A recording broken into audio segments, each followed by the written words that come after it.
الحمد لله توكل عليه ونعوذ بالله من شرور أنفسنا ومن سيئات أعمالنا من يهده الله فلا مضل له ومن يضلله فلا هادي له ونشهد أن لا إله إلا الله وأشهد أن محمدا عبده ورسوله الله قرآن পাকের মধ্যে ফরমাইছেন وما خلقت الجن والإنس إلا ليعبدون আমি জিনা মানুষকে বানাইছি আমাকে চিনার জন্য।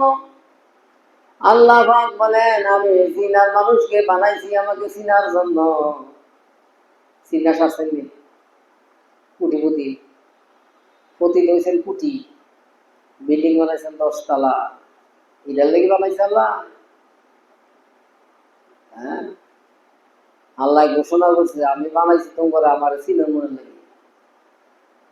আল্লাহর মকসুদ আছে বলছে নি হইছে, খবর আছে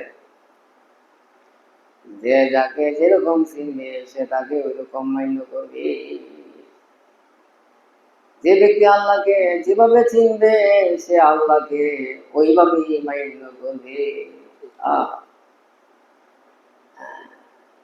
তোমরা আমার যে কদর করো, যারা আমার চিনে না এরা তুমি পায়, এরা কি করে কইলাই তুমি পায়, এরা পদে পদে বেশি বাবার মতো সাইজে শুধু শুধু। হ্যাঁ, এই সেরকম হইতো আমার লগে আমার এক মোতাল দেখি হ্যাঁ এর দিকা এমন মুক্ত হয়েছে আমার দিকা। হ্যাঁ, নাই মেগে থাকা পরে রাজিবে কই রেখে খাবো, মানে সে চিন্তা করছে আমাকে নির্যাত করতেছে। আমি একটা হিচ্ছি মানুষ, ওদের মতো মানুষ, কোনো ভিআইপি কোনো নিদর্শন নাই। আর একটা ভিআইপি লোক আমাদের তোয়াশা করতেছে, খালি দেখে সিট দেয়। হ্যাঁ, মানে মুহিত হয়ে গেছে না ওই আমার জিগায় কেটাবো আমার আমার আপন মানুষ, আমি হত্যা করছি দিলাই কাজে সে আমাকে চিনে বললে আমাকে ইজ্জত করে। আর সে চিনে না দিকে কি আমার তুমি করে আছে না।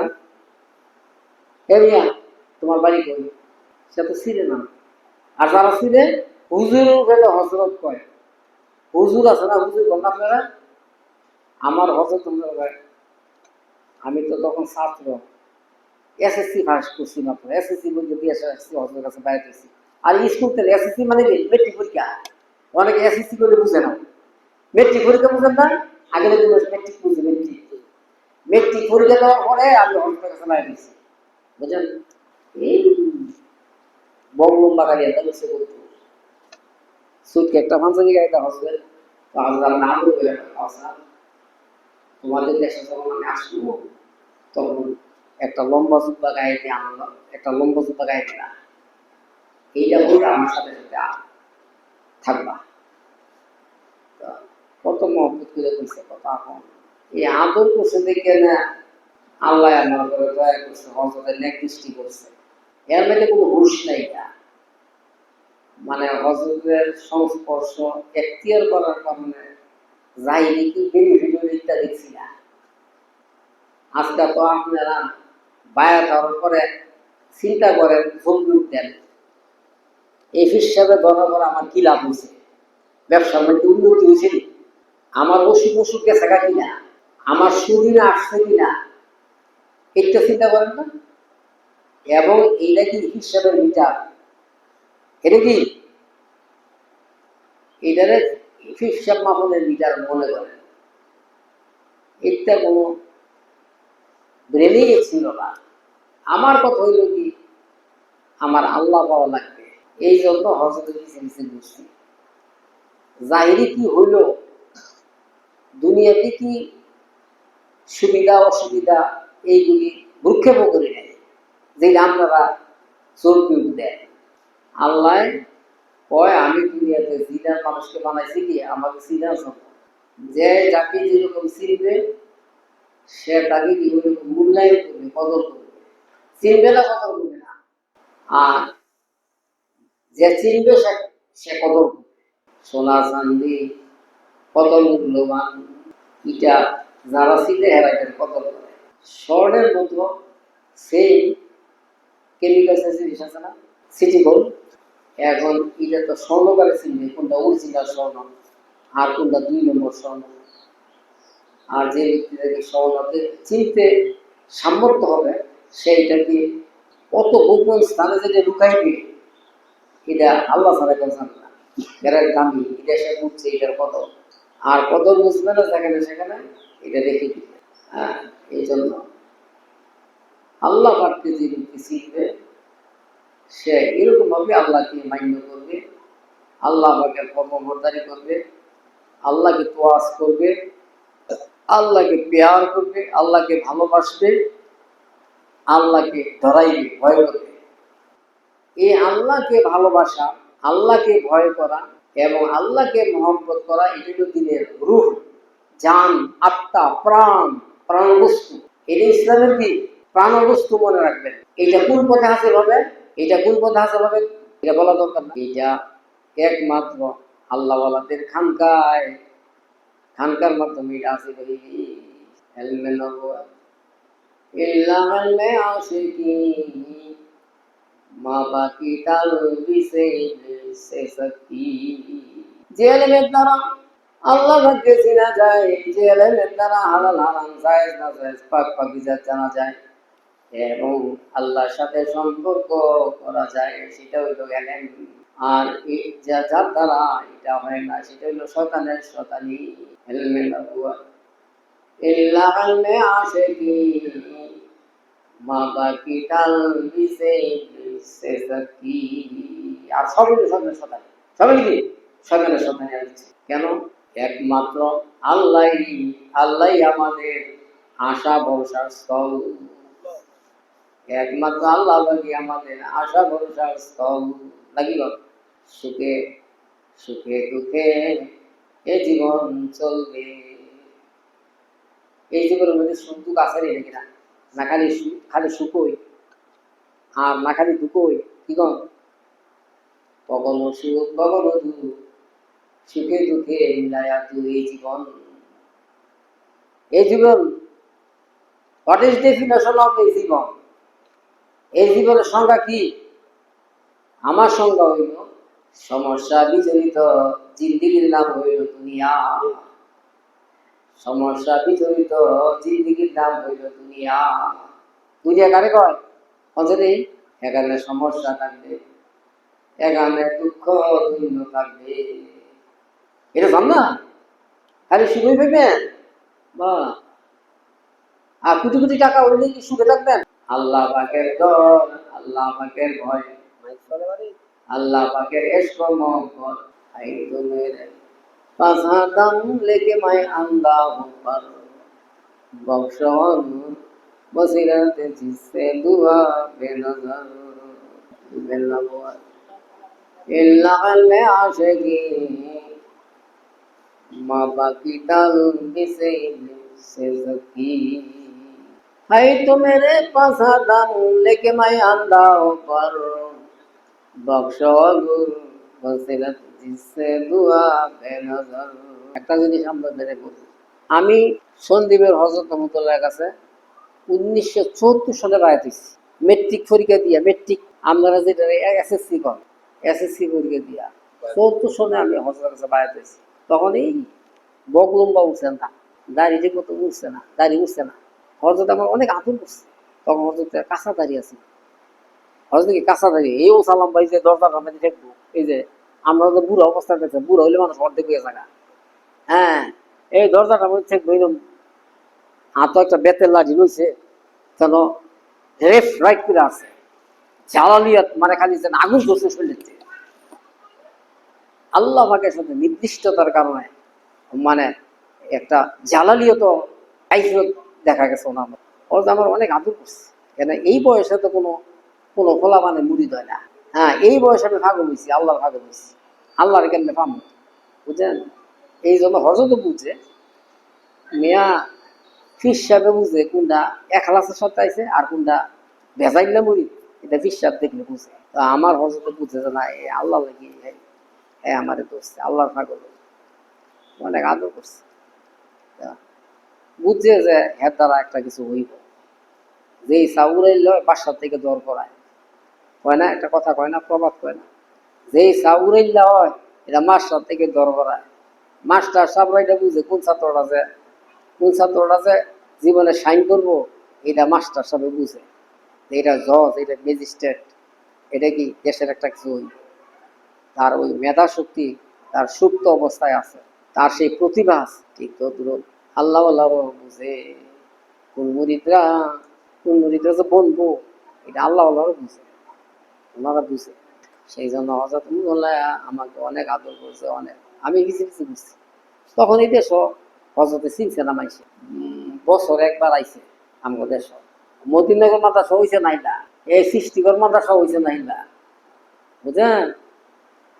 কাকরাইল ঢাকা কাকরাইল মসজিদ আইসে হজরতে, হ্যাঁ আমি পাইতেছি হজরতের কাছে কাকরাইল ঢাকা। তখন ফাইজুল্লাহ শুরু, ফাইজুল্লাহ কি ফিরছি, তখন আমি হরজতের পাগল। হরজত ছাড়া কিন্তু বুঝি না আমি। হরজতের সহজ চাইছে, হরজতের মতুল্লাহ কইতে কথা কাউসা, তোমার একটা জিনিস আমি দেখতে আসছি, তোমার মাঝে আমি একটা জিনিস দেখতেছি। তোমার তারা কি হবে তোমার বিএসসি পরীক্ষার পরে? বিএসসি পরীক্ষার পরে কি তোমার তারা কি হবে? তো বিএসসি পরীক্ষার পরে হজরত বললে ধারাবাহিক এই কোর্সের মেহনত আমাকে দেওয়া শুরু করছে, নিরবিচ্ছিন্ন মেহনত। আলহামদুলিল্লাহ আল্লাহ পাক আমাকে করাইছে, আমি করিনি, আমি করছি না, উনি করাইছে। কেমনে করাইছে এটা তাইলে জানে। হ্যাঁ আমি এইটা চিন্তা করি অনেক হয়রান হয়ে যাই, কেমনে যে মেহনত করলাম। আসলে এই মেহনত আমি করছি না, এটা আল্লাহ করাইছে, এটা কুদরতে দ্বারা আল্লাহ করাইছে আমার এই মেহনত, বুঝলেন? যে এটার সার্টিফিকেট আমার হিসাবে দিছে, কইছে কয় কাউসার এই রাস্তায় যে মেহনত করছে, এই জামানার কোনো মানুষ এই রাস্তায় এত মেহনত করে না। এইটা আমার সপক্ষে হজরত এই সার্টিফিকেট করছে। অনেক মানুষ আছে আইকিয়া জায়গা হয় কাউসার রেখে লাভ দিল কেমনে? আমি মুফতি সাহেব, আমি বড় মসজিদের ক্ষতি, আমি মুহাদ্দিস, হ্যাঁ আমি লেখা লাভ তো যোগ্য, ফিসা বহুনের যোগ্য। তো আমার মধ্যে কোনো বিষয় তো দেয় না, বুঝলি কথা? ওই যে কইছি না যে ৮ বাজারে গেলে তুমি কয়, মানে কুয়ার মতন মানুষ, চেহারার মধ্যে কোনো গেলেস নাই। আর রাজীবের মতন সেই রকম হইলে তুমি কইতো আবার স্যার ১০০ বার স্যার, স্যার সামনেও স্যার পিছেও স্যার, বুঝো না? স্যার স্যার স্যার করে, মানে সন্দীপের হজরতের পজিশন বুঝালেন নাকি। হজরত শেখ সন্দীপী রহমতুল্লাহ এত উঁচু মানের আল্লাহওয়ালা ছিলেন, অনেক উঁচু মানের শায়েখ। ১১৫টা মাদ্রাসা উনি করছে, হাজার হাজার আলেমুলামা উনি বানাইছে, এবং মেয়েগুলিরে বড় বড় আলেমের কাছে বিয়ে দিছে, অনেক বড় বড় আলেমের কাছে মেয়ে দিছে। ৭ ছেলে, বড় বড় আলেম। ফাইজুল্লাহ বড় আলেম, তখনও হজরত দুনিয়াতে ছিল যখন আজ ফাইজুল্লাহ মানে আলেম হয়েছে। কিন্তু হজরত রহমতুল্লাহ ১১৫টা মাদ্রাসার মধ্যে বড় বড় আলেম শিক্ষক কাউরে খেলাফত দিচ্ছে না হজরত, কাউকে কি হজরতে খেলাফত দেন নাই। আমিও তোমরা হজরতে খেলাফত দিয়ে গেছে, এখন তো চিন্তা করার বিষয় না, চিন্তা করতে হবে নাকি? তাইলে হজরত সন্দীপী রহমতুল্লাহ এত বড় বড় আলেম থিয়া, এত বড় বড় আপন জন মেয়ে জামাইরা সবচেয়ে বড় আপন না? এর চেয়ে বেশি আপন না নিজের ছেলেরা? বড় বড় আলেম হওয়ার পর যে খেলাফত দিছে না, নিজের জিম্মাদারিটা দিছে না, আমার যে দিয়ে গেছে এমন একটা কথা আছে না, নাকি না? যাদের মাথার মধ্যে ঘিলু আছে এরা সহজেই বুঝবে যে না কোন একটা ব্যাপার আছে, যদিও সাইজে সুইজে ফতে ফুতে মানে ফিটনেস দেখার মতো না, কিন্তু কোনো একটা কথা আছে। কেন খেলাফত দিছে হজরতে? নিশ্চয়ই কারণ আছে। তাইলে কাজ অনেক বড় উঁচু কাজ, দায়িত্ব অনেক বড়, বড় বড় লোকের দায়িত্ব আমার উপরে। হ্যাঁ আকাবেরে দেওবন্দের যে জিম্মাদারি আমি অদমের হাতে সন্দীপ হজরত দিয়ে গেছে। ওনাদের কোনো রক্তের সম্পর্ক আছে আমার? না আমি ওনার মেয়ের জামাই, না আমার লোক, না আমি কোনো ঘোষ দিছি। এমন একটা সম্ভাবনা রাখতো যে উনি বড় বড় হাতিয়ে দিছে, লেখালাফত দিছে, সেইটাও না। আমি হজরত হাতিয়েও দিতেছি না, কিন্তু কলচাটা দিয়ে লাইছি। টাকা পয়সা দিতেছি না হাতিয়া, কিন্তু আমি কলজাটা দিয়ে রয়েছি হজরত, এটা হজরত বুঝছে। এবং এই কথা বলছে যে কেডা কুতুর মহব্বত করে আমি চোখের দিকে চাইলে কইতে পারি। এইরকম উনি জ্ঞানী লোক আছে। আর ইটা ছাড়া কাজ হইত নিজের শায়েককে যে যত বেশি মহব্বত করবে, যত বেশি আজমত শায়েকের প্রতি রাখবে, আল্লাহ পাক তাকে তত তাড়াতাড়ি আল্লাহ পাক মঞ্জিলে মকসুদে পৌঁছাইবে। আর তাকে আল্লাহ পাক কুদরতের দ্বারা এই রাস্তায় মেহনত করাইবে, আল্লাহ পাক করাইবে। আপনি পারতেন না কথাটি, খুলিকাল ইনসানু যঈফা, আল্লাহ পাক বলেন আমি কি মানুষকে মানে কমজোর করে বানাইছি। যেই মেহনত আল্লাহ করাইছে মানে চিন্তাও করতে এই মেহনতে। এই জন্যই আল্লাহ পাক যৌবনের আবাদত এটা তো বেশি গুরুত্ব দিচ্ছে। যৌবন বয়সে মানুষ এটা করতে, এটা বয়সকালে এটা করতে পারে না। তো কাজই আল্লাহ পাক এখন পড়লে ভয় পাইছি যে আমার সাহেবগুলো সন্দীপ হজরত কত বড় আলেম ছিলেন। ওনার আমি দেখছি হজরত যে মাদ্রাসা আলেম করে ইন্টারভিউ নিয়েছে, একটা মনে হবে ইন্টারভিউ ঠিকছে না, জিজ্ঞাসা এটা কোন শিক্ষা করছে দেখি, আরবি গ্রামার জিজ্ঞাসা কই তারে না, ওরা ভাস করে লাইছে তো মুফতি হয়ে গেছে গা, হজরতে প্রশ্ন করলে উত্তর দিতে পারে না, তাইলে কোনো একটা কথা আছে না নাকি না? এটার দ্বারা বুঝলাম যে সন্দীপ হজরতে যেমন তুমন আলেম, কেন হজরতের সামনে কোনো আলেমে ঠিক পারে না। এরপরে উনি আলেম হওয়ার পরে 2টা বছর দেশে আইছে না, ফারেক হওয়ার পরে ভারতের দেওবন্দে ফারেক হওয়ার পরে গঙ্গুতে, নেজামুদ্দিনে, এরপরে জাঞ্জনবীতে বিভিন্ন জায়গায় মানে চিল্লা কাশিস একটার পর একটা চিল্লা লাগাইছে।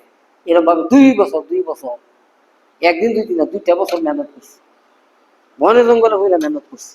মেহনত করার পরে আল্লাহ পাক ওনাকে এই বাতিল উলুম দান করছে, ওনাকে মঞ্জিলে মকসুদ আল্লাহ পৌঁছাইছে। বেলায়েতের দরজা ওনার হাসিল হয়েছে। হাসিল হওয়ার পরে সৈয়দ হোসেন আহমদ মাদানীর মতো ওনাকে খেলাফত, এজাজত এবং খেলাফত দিয়ে তো বাংলাদেশে পাঠাই দিচ্ছে। আর ওনার ফির আমার দাদা ফির সৈয়দ হোসেন আহমদ মাদানীর মতো কত বড় ফির আছিল এটা তো বাংলাদেশে আলেম ওলামারা জানে। এইটা বর্ণনার আমার দরকার মনে করি না। একটাকে বাংলাদেশের যে কোনো জায়গা গিয়া সৈয়দ হোসেন আহমদ মাদানীর মতো রশিদ আহমদ গঙ্গির নাম কইবেন, এক বাক্যে আলেমরা মাথা নোয়াই দিব, কইব যে এক ঠিক মতো, হ্যাঁ ঠিক জায়গা গেছেন আপনি। ওনার পীর ছিলেন হাজি আমদাদুল্লাহ মহাসের মুক্তি মতরে হাজি সাহেব রহমতুল্লাহ। ওনার কোনো মাদ্রাসার ডিগ্রি আছে না, কিন্তু উনি অনেক বাতিনি বাতিনি সুউচ্চ মাকামে উনি ওনার স্থান ছিল। এইভাবে এই সেলসেলা আকাবের দেওবন্দ হইয়া পরস্পরায় আমাদের আরবের উসমান হারুনি, খাজা উসমান হারুনি, খাজা মঈনুদ্দিন চিশতি রহমাতুল্লাহ, উনি আরবের খাজা উসমান হারুনি রহমতুল্লাহ খলিফা। এইভাবে উপরের দিকে যাইতে যাইতে যাইতে হাসান বসরি থেকে আলীগড় নওয়াজ, ওনার থেকে সোজা হুজুর সাল্লাল্লাহু হাতে এই রশি গিয়ে ঠেকছে। মামুনি সাল্লাম মনে করেন না এটা, আমি সাধারণ মানুষ হইতারি, কিন্তু সেলসালা অনেক সুউচ্চ সেলসালা, স্বনামধন্য সেলসালা। ওনাদের জিম্মাদারি আমি অদমের ঘাড়ে চেপছে, ওনাদের জিম্মাদারি আমি অদমের ঘাড়ে চাপছে, সহজ ব্যাপার না। এখন যদি আমি অযোগ্য, কিন্তু যাই দায়িত্ব যেহেতু চাপছে সেহেতু আমাকে হরজতের কাজ করতে লাগাবো, মানে করতে হইতেছে। কিন্তু আমাকে এই কাজ করে যাইতে হইব আজীবন, মৃত্যু পর্যন্ত, নয়তো আল্লাহর কাছে আমার হিসাব দিয়ে করতে হইব, জবাব দিয়ে করতে হবে। আমার কাম কি হেদায়েত দেওয়া? নবীর কাম কি হেদায়েত দেওয়া? নবীর হাতে কি হেদায়েতের জিম্মাদারি আছিল? হে নবী আপনার দাওয়াত আপনি দিতে চান, এটা তো আপনার হাতে না। আল্লাহ নবী পেরেশান হয়ে গেছে। চাচা আবু তালেব আহা হুজুরের কত এহসান করছে, ছোটবেলাতে লালন পালন করছে, যে যতদিন দুনিয়াতে বেঁচে ছিলেন চাচা উনি হুজুর সাল্লাল্লাহু আলাইহি সাল্লামের রক্ষা কবচ হিসেবে ছিলেন। কত ত্যাগ তিতিকা স্বীকার করছে চাচা তো মুসলমান হয়েছে না, কিন্তু বাতিজার লাগি জান দিয়া রক্ষা করছে। কাফেররা বারবার অফার দিছে তোমার বাতিজার আমাদের হাতে সোবার্দ করো, লোভ দেখাইছে, ডর দেখাইছে, এরপরও বাতিজারে ছাড়ছে না চাচা। হেই চাচা কলমা সারা দুনিয়াতে বিদায় হয়ে যাইতেছে।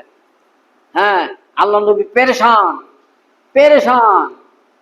হ্যাঁ, শেষ মুহূর্তে আপনা বাড়িয়ে যাবে কাফের দল বসে রয়েছে, আর বাতি যায় কছে শিয়ারও কছে বইয়া কয় চাচা আমরা খালি আমার লগে কোন কলমাটা কইয়া দেন একটু আমি আসলে ময়দানে আল্লাহর কাছে দাঁড়াম আপনার লাগে কয় বাতিজা বুঝি তুমি নবী হও তোমার দিনও হও কিন্তু ওই যে এইটা বই হয়েছে যে কয় তোমরা তুমি আমগর সর্দার আবু তালেব তুমি আমগর সর্দার তুমি ভুল কাম করো না বাতিজার কলমা গ্রহণ করো না তো সারা জিন্দিগি ভর পৃথিবী যতদিন থাকে ততদিন কাকা আরবের মেয়ে লোকরা কইব যে বাতিজার জাহান নামের ভয়ে তুমি কলমা পড়ছ তোমার এক আবুরুষ কইব এই কথায় আসর হয়ে গেছে গা ও আরে ইটা যদি না হইতো তো আমি তোমার কলমা ফললাম বাতিজা তোমার কলমা আমি ফললাম আসলে তুমি হক তুমিও হক নবী তোমার দিনও হক কিন্তু মাইয়া লোকরা যে আমার নামটা কইব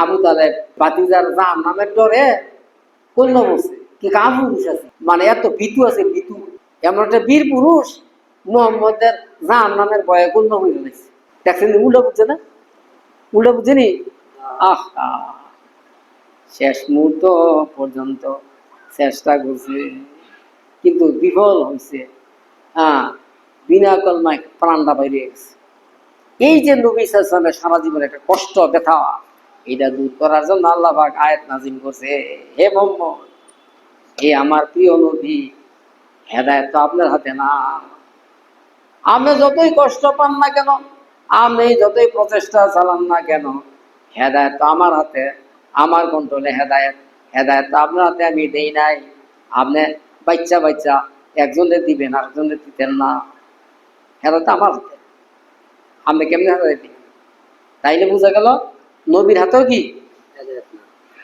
হেদায়েত ছিল না নবীর হাতে কি হেদায়েত ছিল না হেদায়েত আল্লাহ পাকের হাতে এই পানি কি উঁচা জায়গাটা যায় না নেচ জায়গাটা যায় বুঝতে আল্লাহ পাকের মারেবতের স্রোত নেচা জায়গাটা যাইব উঁচা জায়গাটা যাইব না উঁচা বুঝেন না উঁচা জায়গা উঁচা কোনটা হামছে বুঝেন নাই কেন উঁচা তো বুঝেন নাই হ্যাঁ উঁচা আল্লাহ পাক উঁচা জায়গার মধ্যে মারেবত রাখেন না যে অন্তর একদম নাথিং মনে করে নিজের নাথিং মনে করে বল আসতে গাছে নিচে বাপা না হে দিঘা নিচে এখন আমার কথা হইল কি আল্লাহ পাক আপনাদেরকে আনাইছে আপনারা আসেন 100% আপনারা আইসেন আপনারা আসেন আল্লাহ আপনার ঘরে আনছে বহুত লোক আপনার ঘরে আল্লাহ আনছে নিশ্চয়ই কিছু দিব দেওয়ানের লাগে আল্লাহ আনছে কেন আমার দেওয়ার ক্ষমতা নাই আর আমার এই যোগ্যতাও নাই গা কিন্তু আপনার ঘরে দিব কেটা তাইলে দিব দেওয়ানের মালিক কেটা আল্লাহ দেওয়ানের লাগে আল্লাহ আনছে কইতারেন কোন আমলটা আল্লাহ পছন্দ করেন হ্যাঁ আসা আখেরাতের বেড়া পার করবো কইতারেন এই নমাজ অনেক মুসল্লির নকশ ফুল গেছে গা আমি জান্নাত না গেলে আর যাইবো কেটা আমি হাজত নমাজ পড়ি ওকে আগের কাতার ডাক্কা করে গিয়া ইমাম সাহেবের কষ্টা গিয়া বই বুঝেন নাই অনেক মুসল্লি আছে না পারে না দুই হাতে ঠেলা গিয়া মানে এটা হ্যাঁ এমন খারাপ লাগবো কেন হ্যাঁ বড় মুসল্লি মসজিদে হ্যাঁ বড় মুসল্লি না মসজিদে তো হের জায়গার মধ্যে আমনে গিয়ে খাবেন হ্যাঁ সহ্য করবো ঠেলা তো না কি আপনি আজ সরাই জায়গা করবো কেন হ্যাঁ এলো কি মসজিদে বড় মুসল্লি কেন হ্যাঁ আগের কথা জানো তো চাইবো তো এলে হেল লাগে আপনার আগের ছেড়ে দেন জায়গা বুঝলেন না এই কথা ওয়াজ খুব কষ্ট এই নমাজ দ্বারা জানা তো জমা দিত কেরে আপনি জামার অর্ডার দিছেন আপনার মন মতো না হইলে জামা আপনি দিবেন তোর জিরে কইছেন পকেট নিচে একটা পকেট দিও বুকে একটা পকেট দিও না প্লেটটা উল্টাই দিবা আপনি হ্যাঁ প্লেট উল্টাইছে না হ্যাঁ পরে জামা আমরা ফিটি হয়েছে না হ্যাঁ তা আপনি কি জামাইটা দিবেন না মিস্ত্রি গিয়ে দর্জি রেখে জরিমানা দিই আমার বান্ধবী বানাইতেছ ঠিক তো আল্লাহ পাক কইছে আকিমুসসালাত লিযিকরি নামাজ আমার স্মরণের জন্য পড়ো নামাজ আমার ইয়াদের জন্য পড়ো নামাজের মধ্যে কি স্মরণ হয় নামাজের মধ্যে দেখা রইলে কত চিন্তা যে ভিতরে আই না নাকি না নামাজের মধ্যে দেখা রইলে কত চিন্তা যে ভিতরে আসে এটা কোন ইয়ের তো আছে একটার পর একটা আইতে থাকে একটার পর একটা আইতে থাকে একের সেলাম ধীরে না আগ পর্যন্ত আইয়ে যেইটা আপনার 25 বছর আগে মনে হনের কথা না এইটা পর্যন্ত শয়তানের একবার মনে ভিতরে টাইলা যায় এইটা হইল নমাজ আঙ্গ এই নমাজের দ্বারা আল্লাহ যদি কোনো উছিলায় দয়া করে যদি আঙ্গরে আল্লাহ আখেরাতের বেলা পার করে, আমাদের কোনো উপায় নাই, উপায় নেই গোলাম হোসেন, উপায় নেই, বুঝেন? আল্লাহ যদি কোনো উছিলা করে আল্লাহ জান নামতে দেয়, পরিত্রাণ দেয়, আমাদের কোনো বাঁচার কোনো রাস্তা নেই। এই নমাজই আমরা পড়তারি না। সাহাবীরা কেমন নামাজ পড়ছে, 3 টাইম না খোয়াইছে, নামাজে খার হইছে 3 টাইম না খোয়াইছে, কইতার তো না। অনেক এনেস্থেসিয়া দিয়ে তো খোয়ায়, আগে এনেস্থেসিয়া আছে, অবস্কার কোনো ইনজেকশন নাই, তখন ওইলে কি নমাজে খারো বাস টাইম না, 2 হাতে টাইম তো খোয়াইছে, কইতার হ্যাঁ রাওছে নমাজ, আর আমরা কোনটা করি?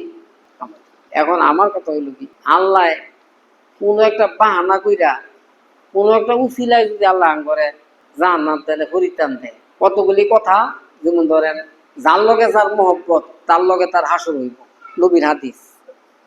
এইটা আবার পবিত্র আছে, এটার মধ্যে কোনো সমস্যা নাই।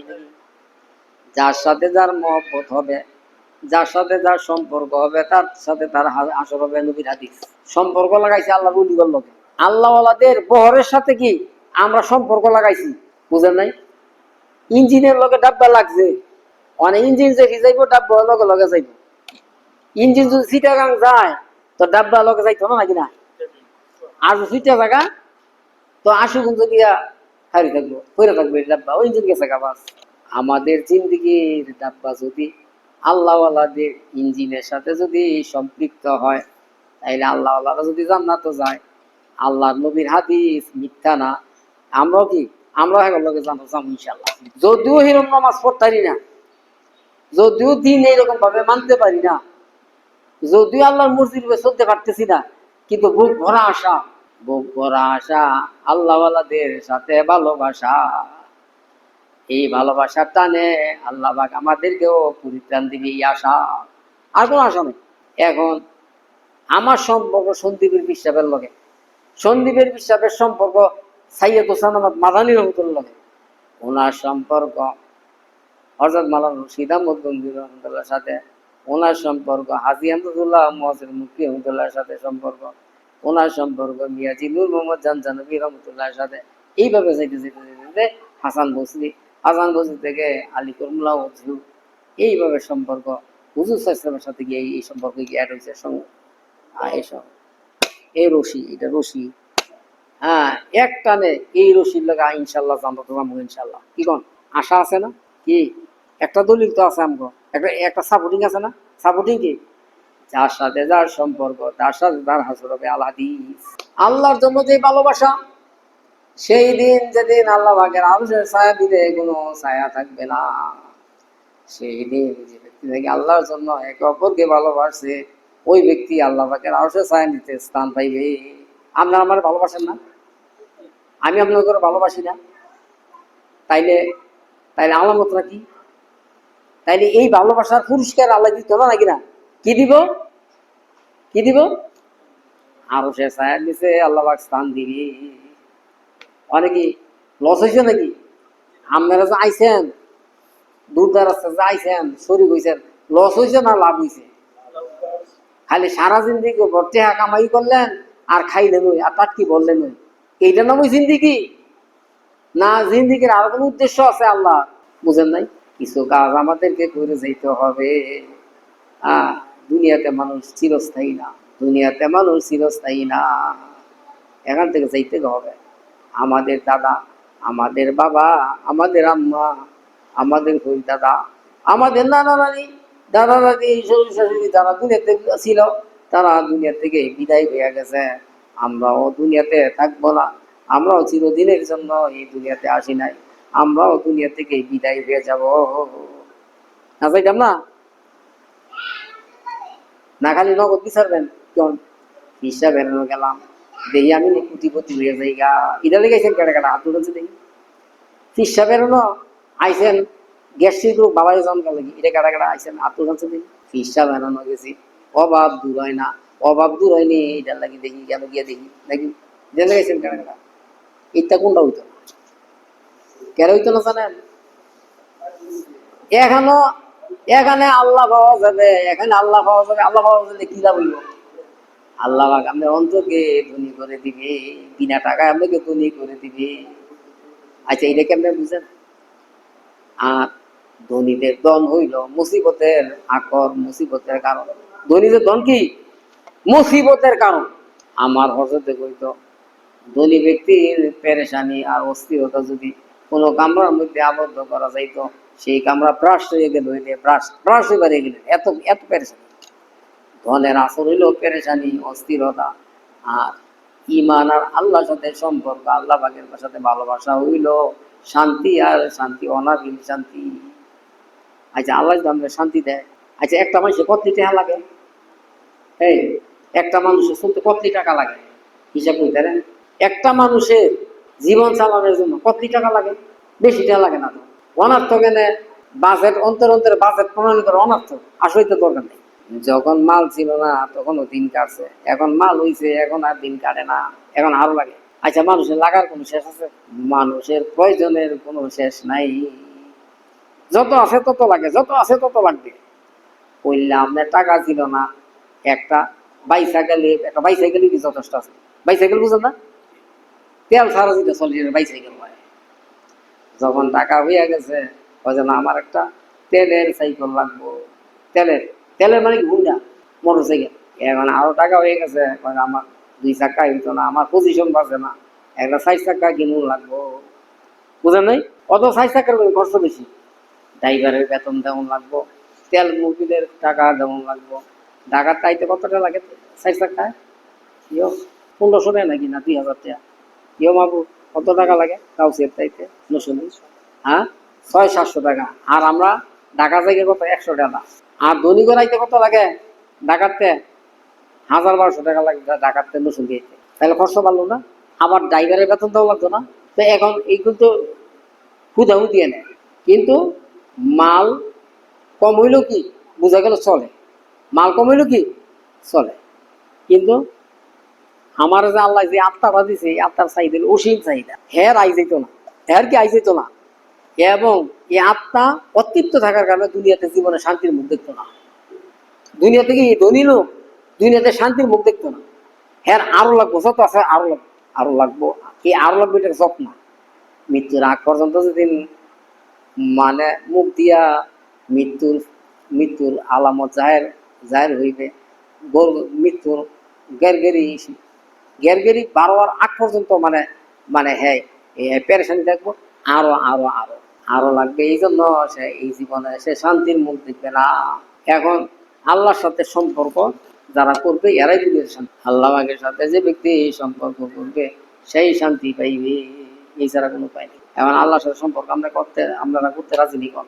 আচ্ছা আল্লাহর সাথে সম্পর্ক করলে আল্লাহ চাইলে কি আমরা দূর করে দিতে পারে না? আল্লাহ চাইলে আমরা যেই পরিমাণ দরকার এই পরিমাণ রিজিক আল্লাহ দিত না, আমরা না উপাসে পারবো? জীবন 100 উপাস থাকতেন না, কই দিলাম আমি গ্যারান্টি, 100 উপাস থাকতেন না।